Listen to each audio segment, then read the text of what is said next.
दोस्तों, भारत और तुर्की दोनों देश बेहद ताकतवर और एडवांस हथियारों से अपने देश को और भी ज्यादा मजबूत कर रहे हैं। ये दोनों देश दुनिया के टॉप 10 सबसे ज्यादा पावरफुल मिलिट्री रखने वाले देशों की सूची में आते हैं। लेकिन इन दोनों देशों के बीच के संबंध ज्यादातर खराब ही रहते हैं। जहां तुर्की भारत के सबसे ज्यादा विरोधी देश पाकिस्तान के साथ मित्रता रखता है, वहीं भारत का भी तुर्की विरोधी देशों के साथ काफी अच्छे संबंध जाने जाते हैं। वहीं दोनों देश अपनी अपनी मिलिट्री पावर को काफी ज्यादा विस्फोटक और खतरनाक बनाने में लगी हुई हैं। तो दोस्तों, आज हम इस वीडियो में भारत और तुर्की के मिलिट्री पावर के बारे में जानेंगे कि आखिर दोनों देशों के पास कौन कौन से और कितने हथियार मौजूद हैं। तो दोस्तों, अगर आपने वीडियो को अभी तक लाइक और चैनल को सब्सक्राइब नहीं किया है तो प्लीज वीडियो को लाइक एंड चैनल को सब्सक्राइब कर लिए। तो चलिए वीडियो को शुरू करते हैं। सबसे पहले हम बात करते हैं ग्लोबल रैंक की। तो इंडियन मिलिट्री 145 देशों की सूची में चौथे नंबर पर और वहीं टर्किश मिलिट्री टॉप 10 देशों में से 8वें नंबर पर बनी हुई है। आगे हम बात करते हैं कैपिटल की। तो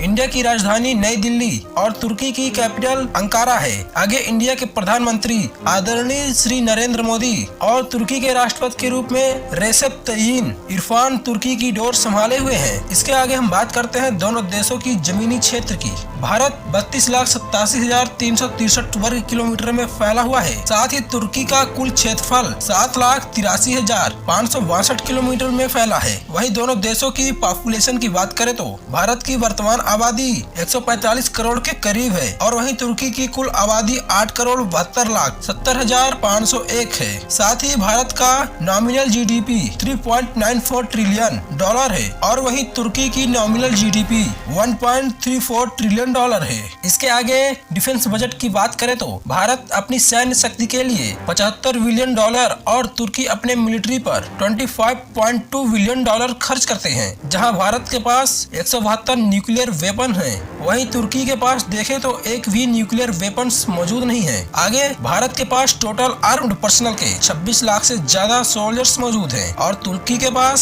7,33,900 सोल्जर्स मौजूद हैं। जहां भारत के पास 14.5 लाख से ज्यादा एक्टिव पर्सनल और तुर्की के पास 3,55,200 सोल्जर्स मौजूद हैं। वहीं दोनों देशों के पास रिजर्व फौज की बात करें तो भारत के पास 11.5 लाख और तुर्की के पास 3,78,700 की फौज मौजूद है। आगे हम पैरामिलिट्री फोर्स की बात करते हैं। भारत के पास 25 लाख से ज्यादा और तुर्की के पास 1.5 लाख के करीब सोल्जर्स मौजूद हैं। आगे चलते हुए हम इंडियन आर्मी और टर्किश आर्मी की बात करते हैं। तो इंडियन आर्मी के पास 21 लाख से ज्यादा आर्मी पर्सनल मौजूद है और टर्किश आर्मी 5,18,900 आर्मी पर्सनल मौजूद है। आगे हम बात करते हैं टैंक की। तो इंडियन आर्मी के पास 4,614 और टर्किश आर्मी के पास 2,229 टैंक मौजूद हैं। वहीं इंडियन आर्मी के पास आर्म्ड व्हीकल्स की 1,51,248 यूनिट और टर्किश आर्मी के पास आर्म्ड व्हीकल 55,104 यूनिट इस्तेमाल करती हैं। वहीं इंडियन आर्मी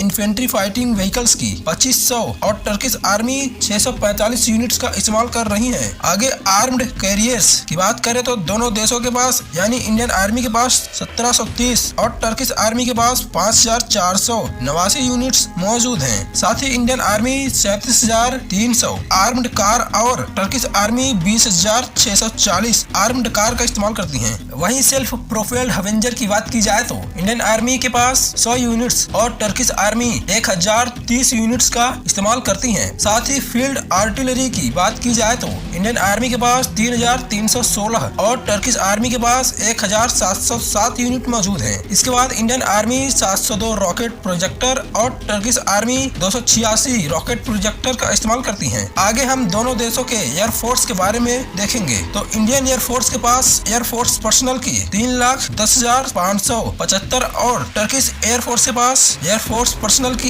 1,15,000 सोल्जर्स मौजूद हैं। वहीं साथ ही में इंडियन एयरफोर्स के पास 2,296 एयरक्राफ्ट और टर्किश एयरफोर्स के पास 942 एयरक्राफ्ट मौजूद हैं। आगे फाइटर एयरक्राफ्ट की बात करें तो इंडियन एयरफोर्स के पास 632 और टर्किश एयरफोर्स के पास 205 फाइटर एयरक्राफ्ट मौजूद हैं। साथ ही इंडियन एयरफोर्स के पास 400 से ज्यादा मल्टी रोल एयर मौजूद हैं और टर्किश एयरफोर्स के पास 234 मल्टी रोल एयरक्राफ्ट। वहीं इंडियन एयरफोर्स के पास 3 इलेक्ट्रॉनिक वॉरफायर और टर्किश एयरफोर्स के पास 2 इलेक्ट्रॉनिक वॉरफायर मौजूद हैं। इसी के साथ इंडियन एयरफोर्स हेलीकॉप्टर्स के 869 यूनिट का और टर्किश एयरफोर्स हेलीकॉप्टर्स की 502 यूनिट्स का इस्तेमाल कर रही है। साथ ही में दोनों देश अटैक हेलीकॉप्टर के इस्तेमाल करते हैं, जिनमें इंडियन एयरफोर्स के पास 63 यूनिट और टर्किश एयरफोर्स के पास 111 यूनिट्स मौजूद हैं। आगे हम दोनों देशों की नेवी की बात करते हैं तो इंडियन नेवी के पास नेवी पर्सनल के 1,42,252 और टर्किश नेवी के पास नेवी पर्सनल की 1 लाख सोल्जर्स मौजूद हैं। इसके साथ ही इंडियन नेवी फ्रिगेट्स की 12 यूनिट और टर्किश नेवी फ्रिगेट्स की 17 यूनिट्स का इस्तेमाल करती हैं। वहीं सबमरीन की बात की जाए तो इंडियन नेवी 18 यूनिट्स और टर्किश नेवी सबमरीन के 13 यूनिट्स का इस्तेमाल कर रही है। आगे इंडियन नेवी के पास पेट्रोल वेसल्स की 137 यूनिट्स और टर्किश नेवी के पास पेट्रोल वेसल्स की 34 यूनिट्स मौजूद हैं, जहां टर्किश नेवी के पास 11 मेन वॉरफायर मौजूद हैं। वहीं इंडियन नेवी के पास एक भी वॉरफायर मौजूद नहीं है। तो दोस्तों आज के लिए इतना ही। अगर आपको जानकारी अच्छी लगी हो तो आप हमारे वीडियो को लाइक